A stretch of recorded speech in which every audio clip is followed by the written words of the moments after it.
नमस्कार, मैं डॉक्टर रोज़ी शाह। जाति एवं वर्ग बीए पार्ट फर्स्ट के सेकंड पेपर के अंतर्गत हम नया टॉपिक शुरू कर रहे हैं। जाति के संबंध में मैं आपको बता चुकी हूँ। आज हम जाति एवं वर्ग बदलते आयाम और अंतः संबंध जाति और वर्ग के मध्य जो है इस टॉपिक को शुरू करने जा रहे हैं। लेकिन सबसे पहले मैं आपको वर्ग क्या है, वर्ग की परिभाषा क्या है, इस संबंध में बताऊंगी। वर्ग की परिभाषाएं।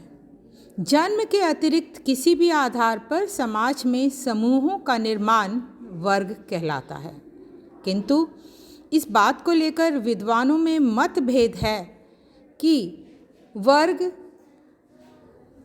है कि क्या वर्गों का आधार आर्थिक ही है या सामाजिक सांस्कृतिक भी है। वर्ग की तीनों आधारों के आधार पर यानी आर्थिक, सामाजिक और सांस्कृतिक आधार पर विद्वानों ने वर्ग की परिभाषाएं प्रस्तुत की हैं। सबसे पहले मैं सामाजिक आधार पर विद्वानों की परिभाषाएं जो हैं उन्हें आपके साथ साझा करूंगी। ऑगबर्न के अनुसार एक सामाजिक वर्ग ऐसे व्यक्तियों का योग है जिनकी एक दिए हुए समाज में अनिवार्य रूप से समान सामाजिक स्थिति होती है। मैकाइवर और पेज के अनुसार एक सामाजिक वर्ग समुदाय का वह भाग है जो सामाजिक स्थिति के आधार पर दूसरों से पृथक किया जा सके। इस संबंध में मैं आपको जिस बर्ट की परिभाषा भी बताना चाहूँगी। जिस बर्ट के अनुसार एक सामाजिक वर्ग व्यक्तियों का समूह अथवा एक विशेष श्रेणी है जिसकी समाज में एक विशेष स्थिति होती है। ये विशेष स्थिति ही अन्य समूहों से उनके संबंधों को निर्धारित करती है। ये जो तीनों आपको मैंने परिभाषाएं बताई, ऑगबर्न की, मैकाइवर और पेज की, जिस बर्ट की, इन परिभाषाओं से स्पष्ट है कि समान सामाजिक परिस्थिति वाले समूह ही समाज में वर्गों का निर्माण करते हैं। जैसे क्लर्क, अध्यापक, व्यापारी, किसान आदि की सामाजिक परिस्थितियां समाज में भिन्न भिन्न होने से ही ये अलग अलग प्रकार के वर्ग बन गए हैं। कुछ विद्वानों ने वर्ग के आर्थिक आधार को स्वीकार किया है। अब उनकी परिभाषा जान लें। गुल्डनर के अनुसार एक सामाजिक वर्ग उन व्यक्तियों अथवा परिवारों का योग है जिनकी आर्थिक स्थिति लगभग समान है। मैक्स वेबर के अनुसार हम एक समूह को तब वर्ग कह सकते हैं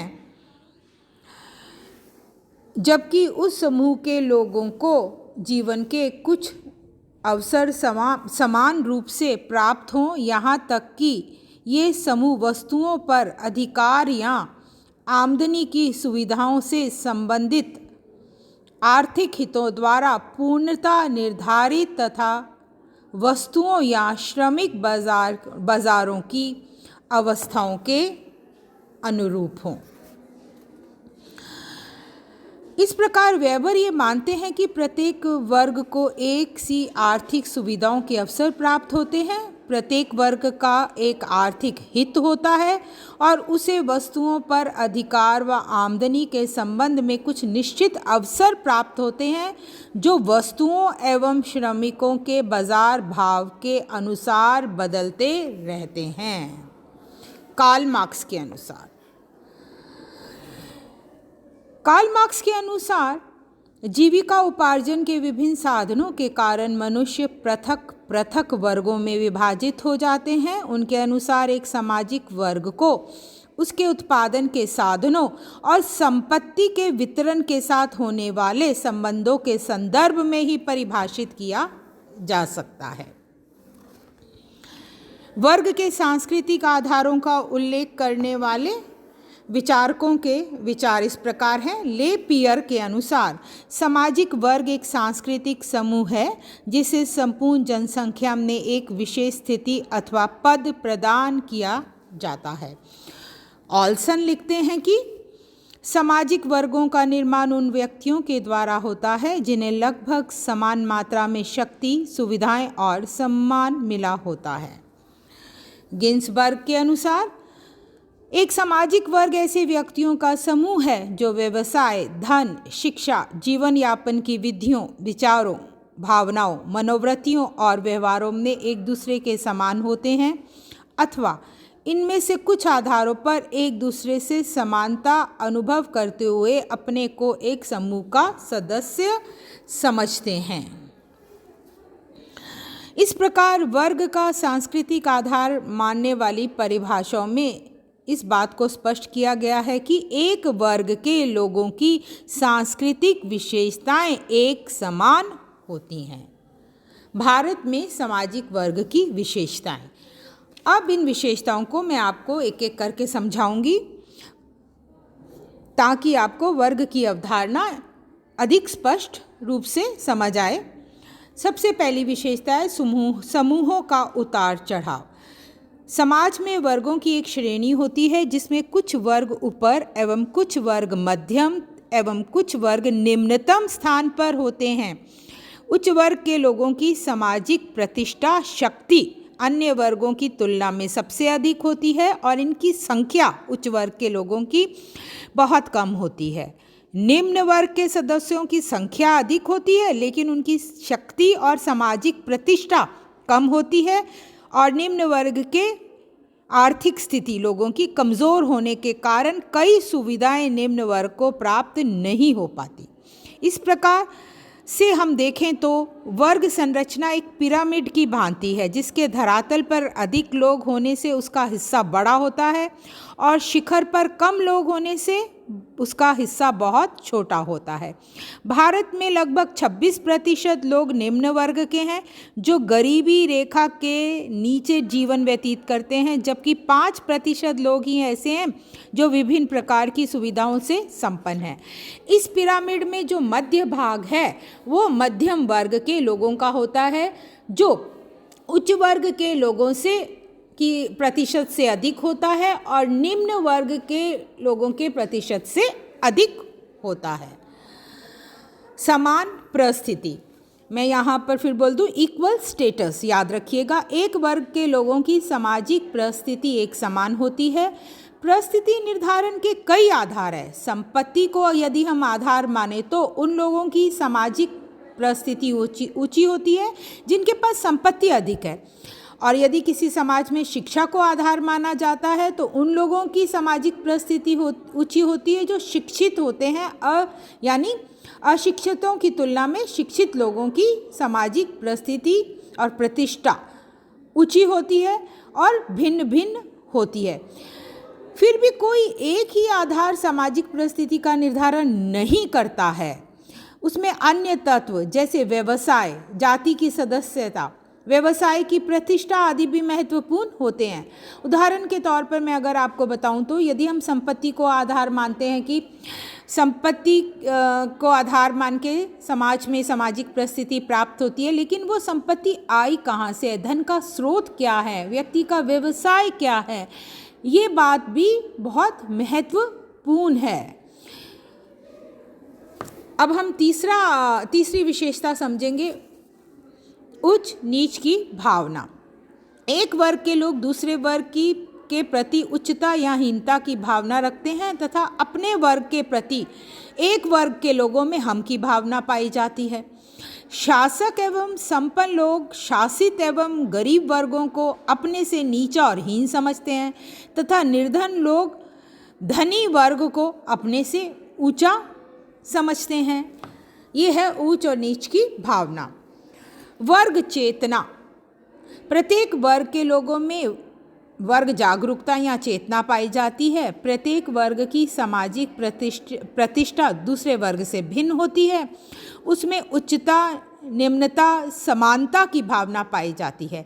एक वर्ग के लोगों की जो जीवन शैली होती है, सुख सुविधाएं होती हैं, खान पान के तरीके होते हैं, वो लगभग समान होने से बचपन से ही उस वर्ग के सदस्यों का समाजीकरण उस वर्ग के अनुरूप होने से एक वर्ग के लोगों में अपने वर्ग के प्रति चेतना का निर्माण होता है। ये वर्ग चेतना उनके व्यवहारों एवं वर्गों के पारस्परिक संबंधों को भी तय करती है। वर्ग चेतना के आधार पर ही एक वर्ग दूसरे वर्ग से प्रतिस्पर्धा रखता है, वह अपने अधिकारों के प्रति जागरूक होता है। मजदूर वर्ग के लोग अपना वेतन, बोनस, मकान किराया, काम के घंटे, महंगाई भत्ता, भर्ती पद्धति आदि मांगों को लेकर एकजुट होकर प्रदर्शन करते हैं, हड़ताल करते हैं और अपने हितों की रक्षा के लिए वह मजदूर वर्ग परस्पर सहयोग करता है। ये वर्ग चेतना है। कम स्थिरता। वर्ग व्यवस्था में अपेक्षाकृत कम स्थिरता पाई जाती है, क्योंकि धन, व्यवसाय, शिक्षा, शक्ति आदि जिनके आधार पर वर्गों का निर्माण होता है, ये परिवर्तनशील हैं। एक वर्ग को त्याग कर व्यक्ति दूसरे वर्ग की सदस्यता ग्रहण कर सकता है, अतः ये परिवर्तनशील व्यवस्था है।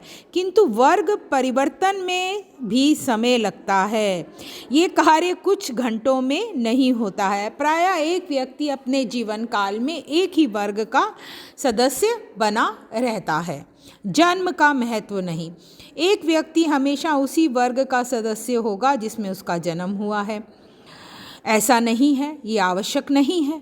वर्ग की सदस्यता को जैसे कि जाति में होता है, लेकिन वर्ग में जन्म का महत्व नहीं है। वर्ग की सदस्यता को त्याग करने में व्यक्ति की योग्यता, शिक्षा, संपत्ति, कार्यकुशलता आदि भी महत्वपूर्ण पक्ष हैं। वर्ग जन्म से सदा के लिए जाति की भांति निर्धारित नहीं होता है। वर्ग की वस्तुपरक विशेषताएं।